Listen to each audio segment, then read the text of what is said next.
coffee came about from a need for a sustainable and a brewed single serve option. There are lots of single serve options on the market right now, but few offer actually like the brewed cup of coffee. And that's something that was really important to myself and the folks that we kind of shared the idea with, and it seemed like there was a need for it and a want for it. And that was the basis of why we created Porta. So starting a small business comes with a lot of enjoyment, but also many challenges. An initial challenge for us and for Porta was that this is a new product to the United States market. There are a few people using this product, but there is quite a bit of education that needs to happen. And we had to establish credibility with roaster partners as well. So starting a subscription box and coming in with really a limited background in coffee and a limited relationship with coffee roasters, and us asking them to trust us with this new product was one of our initial barriers at the beginning. And we were able to work through that by developing really strong and authentic relationships with our roasters so that there was a level of trust that went both directions, right? Knowing that we were going to get awesome coffee delivered on time and that we were going to do justice to the great coffee that people are working really hard to roast and put into the world.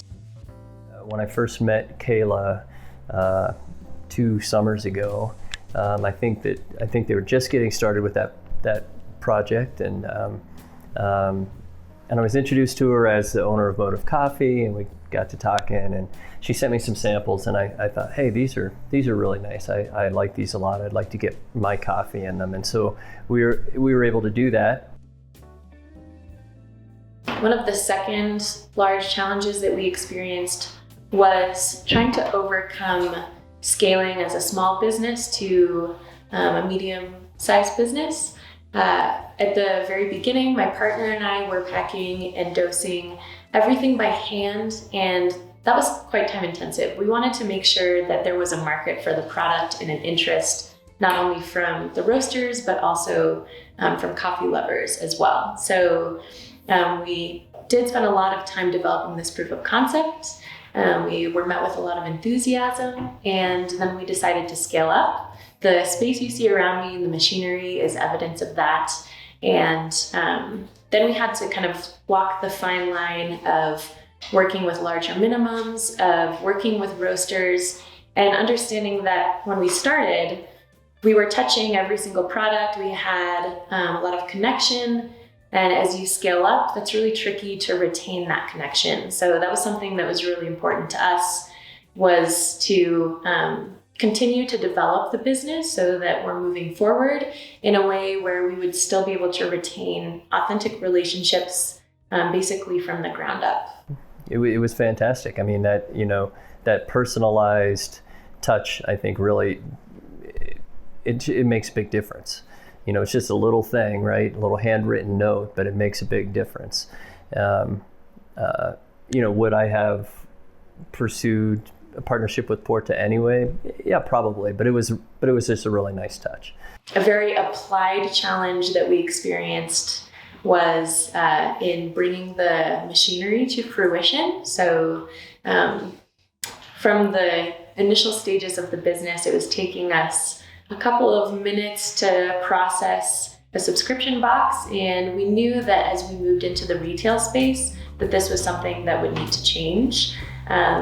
So we started working with some partners in customizing and building this great machine that replaces a lot of our labor, and importing it into the US, which is a really great learning experience. But so one of the greater challenges with that was our machinery had arrived to Seattle at the port.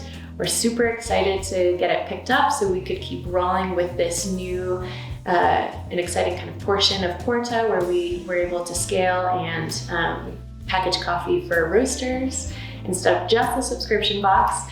And our importer contacted us and said the fee that we originally quoted for an import tariff is 10 times more, and it needs to be paid basically today or the machine goes back. And that was a kick in the pants. Obviously, we've got our machinery here today and have processed several jobs, but yeah, that was definitely a moment where make it or break it, the business absolutely could have failed. And we were lucky in that we were able to overcome that with some great planning and a little bit of luck. So the future of Porta, we're really excited about. It's grown in ways that we never expected, even from its inception.